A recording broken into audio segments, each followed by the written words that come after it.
And hello everyone, it is Peter Sam, the Nara Gauge Engine here, back again with our Season 9 re-rank. I know I haven't ranked it before, but I want to stay on brand, so shush. My fan, again, is whirring away, as Peter Sam is a really molten engine. Now, some consider Season 9 to be really great, and the best hit season, whereas others see it as awful. Well, what do I think? Well, the only way to find that out is through going over all the episodes, starting with number 26, Saving Edward. Okay, this one hurt me. This episode tries to come across as an Edward episode, and all about Edward, but it really isn't. Gordon and Thomas are shoehorned in way too much, and it really just ruins the episode. Considering this is an era where Thomas and Gordon are probably 2 out of the 4 characters most centre stage, give Edward an episode to himself, you selfish pricks. Putting those two in there is basically admitting that you don't know how to write for a character. I expected better, and to be perfectly honest, the plot is very forgettable anyway, so it's not as though I give 2 shits about this stain upon the season. Number 25, Thomas and the Toy Shop. Thomas and the Toy Shop does nothing new. It's just Thomas refusing help again in a plot we've seen before, and it does little to nothing original. Copy and paste would be this episode's subtitle. They try introducing this toy shop into the back of Knapford Station, but then it's never seen or mentioned again. Like, what the fuck? At least Henry gets a role. That's all I can really say about this one. Number 24, Toby feels left out. This is laughable. Toby is so far from his character in the classic series that I cringe. Toby thinking he'll be put in a museum is such a parody, and I'm suddenly getting the idea to do a dub over it with some friends. That'd be funny. Anyway, I don't even want to talk about this episode because it's that pathetic. This isn't Toby, and I guarantee this episode was a bet between the writers. To be fair, if people were offering me money, I'd do that too. Number 23, Molly's Special. Molly's design is beautiful, so at least the visual aspect of the episode is pleasing. However, the story is so weak that it hurts. It's really first draft and as bland as the character of Molly herself. Let's talk about her character for a moment, and how rather than being developed, it's pandered to. Like, Thomas doesn't really just make her see sense and realise how to be confident, he just tries making her feel better. How does that help anyone, Molly or the audience? That's a pretty big flaw, and despite people's feelings also being important too, this episode should have been about Molly learning a lesson, not Thomas or anyone else for that matter. Yeah, no thanks. Number 22, Skarloey The Brave. Okay, this is the infamous bad episode from season 9, and the fact that it's not a number 26 really speaks more volumes than anyone ever could. At least it's entertaining in the way of having fast-paced scenes. Story, character, and even narration-wise, this episode is trash. I haven't really touched on narration in the hit era, but we all know that even Angelus is weak here. We don't talk about Brandon. We just don't. Get back on Catherine Tate show, fella. Both narrators aren't at top form regardless, and it's a trend that I think just gets worse as the hit seasons continue. All in all though, this episode is just awful. Number 21, Emily Knows Best. Another episode where Emily is frustratingly overconfident and arrogant only to be proven a twat. Yay! The concept with kings and queens isn't followed through, and maybe if the writers had stuck closer to that, this episode would have been leagues better. Maybe have an old king appear and have some prominence, or maybe have an ending where Emily helps Percy, Toby and Mavis and receives her own crown or something. I also think the crash is cleverly done off screen, but the giant smoke cloud that you can see along with the imposing sound effects is so good. It's just a shame that that scene lasts upwards of 10 seconds and the rest of it is so shit. Number 20, Thomas's new trucks. Thomas receives new trucks and tries keeping them clean for some reason. That's the plot of this one. James being pushed to the side on this one is just wrong, I'm sorry. James trying to keep his trucks clean just makes more sense, even if it does make sense about Thomas being pissed at James for winding him up about it.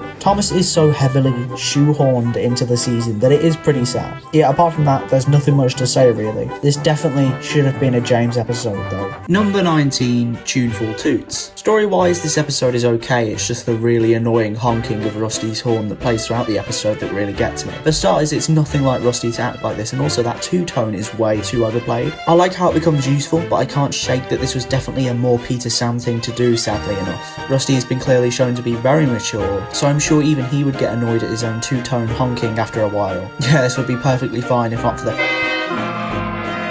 you mother... Number 18, Thomas and the Birthday Picnic. This episode is mostly bland and boring, but there's one big oh shit moment, if you will, where Thomas puts the pieces together and solves the problem of the episode. But the resolution is so weak, and the beginning bit is so bland that it's sad. The conclusion part is what I have a gripe with the most. It's so unclear and weird that Thomas was able to have the idea to go to Knapford Station and is more focused on the engines whistling for Dowager Hat. Why? We spent the last 7 minutes trying to find the perfect place for her, and it's brushed over. For this paint pots and queen teens rip-off of an ending. I used to enjoy this episode when I was little, but now all I feel is pain. Number 17, Henry and the Flagpole. This is just so whatever for a Henry episode. The plot is very predictable, which I guess is better than having a really poorly played out twist ending like the previous episode's ending. I like the inclusion of Salty being a minor character in the episode. The sets look nice too. Henry's got a poor character though, and I think the circumstances surrounding the flagpole being broken is just very convenient as opposed to logical. I think the scenes when the wishing tree is threatened is when the episode is entertaining, but besides that, this isn't all that amazing. Number 16, Thomas's Milkshake Muddle. The idea of turning milk into butter with the high speeds is quite new and interesting actually, but this isn't very compelling or anything too new. However, I think the concept and baseline plot make for some very intriguing scenes as well as some fun, fast-paced ones. Thomas also unintentionally saving the party or whatever this gathering of children is also quite cool. The episode is really just a Thomas episode that was unique enough to get quite high but too similar to others, which is why it isn't higher.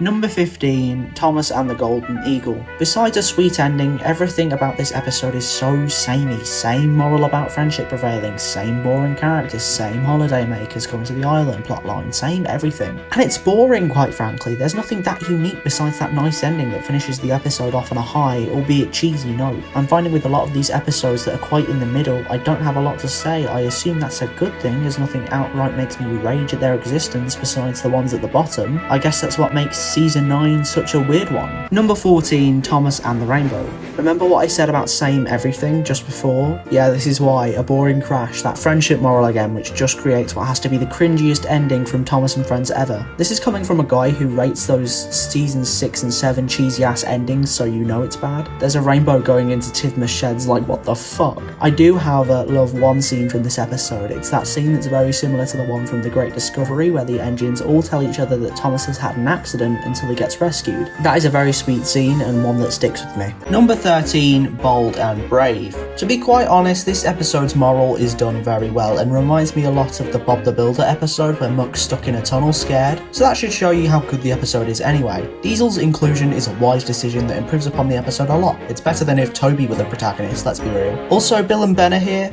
I don't know why I mentioned that, I just felt like I should. All in all, this one wasn't too bad and one I had a very pleasant experience with. Number 12, Mighty Mac.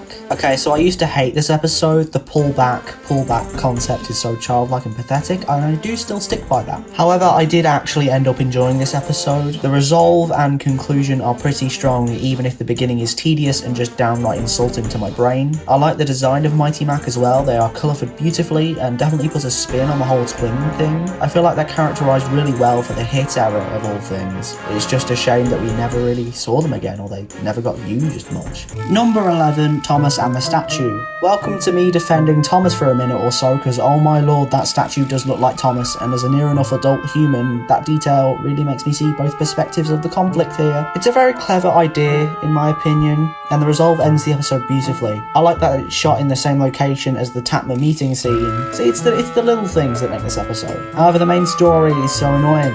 It's just Thomas boasting and everyone else being like, piss off. Not much substance really. Let's just hope that changes with our top 10. Number 10, Percy and the Oil Painting. This episode is a pretty decent one. Percy standing up to the painter is a moment this episode does really well, and the payoff from that is so satisfying. It does dabble in the Three Strikes formula and is essentially just Thomas and the birthday picnic again, but the conclusion and Percy being painted is such a sweet ending, although it is a bit odd. I get he has the spirit of Sodor, but like in a season that loves using the morals about friendship, why not paint all of the engines or something? Give me more cringe endings here, I beg you.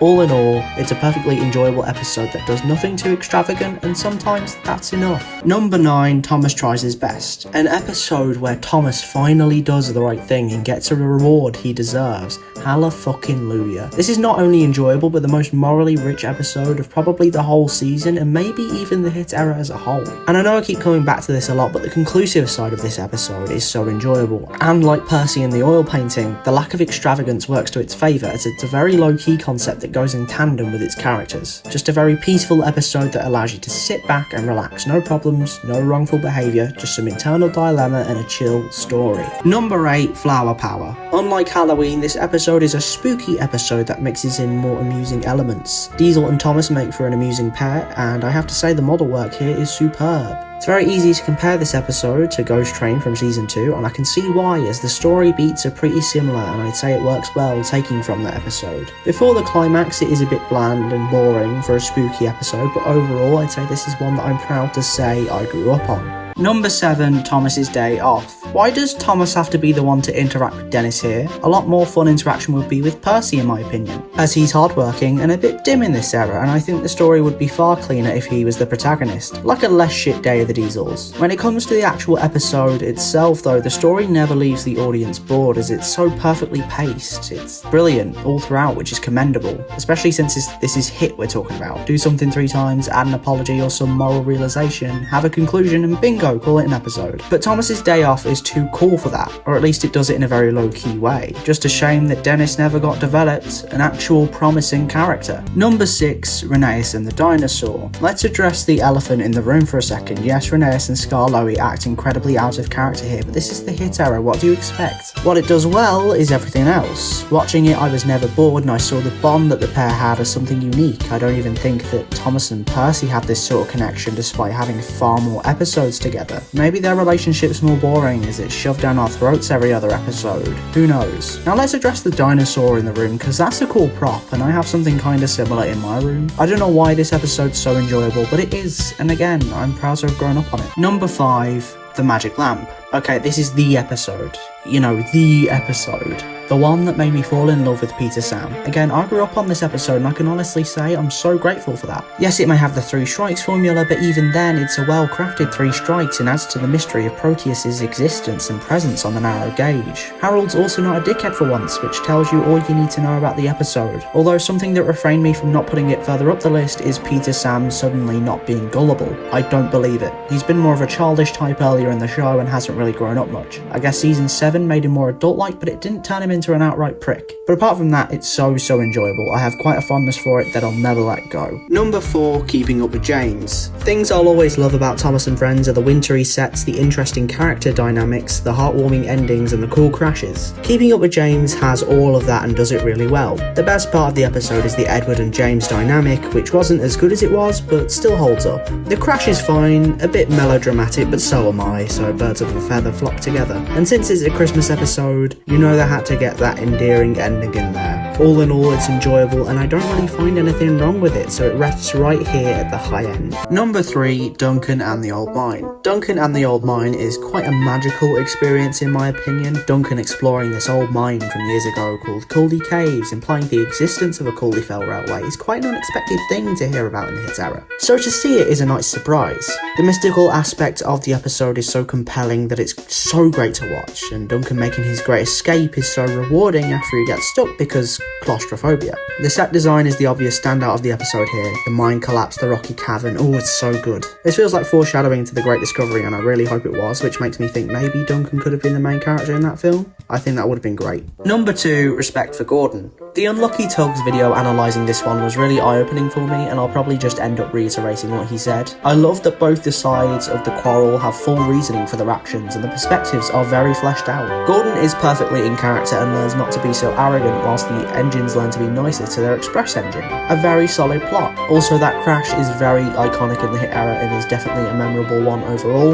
but we love this episode for the moral it uses and how it uses its runtime to build on top of its classic series style plot. Number 1, Thomas and the New Engine. The best episode by far in season 9 for me is Thomas and the New Engine. Neville's design is cool and very different, and it's used to its advantage as he both looks like a steam and diesel engine. This episode also uses the Steamies vs Diesels ongoing storyline to cause friction between Thomas and Neville, and thus rumours begin about Neville being friendly with the Diesels despite Thomas misreading what he sees as Neville was being bullied by the Diesels. This all comes to a head in a great oh shit moment where Toby reveals the truth of the situation and Thomas realises that Neville is a nice engine and he's heading for a broken bridge. This story really does have so many layers to it, and it's a great watch with a climax that leaves you thrilled and satisfied, especially because Annie and Clarabelle are also at risk, so Thomas has double the drive to help out here. Yes, Neville is never seen again, but I bet if he was used again, the episode would probably only weaken his character. Remember what era we're in here, folks. So, what do I think of season 9?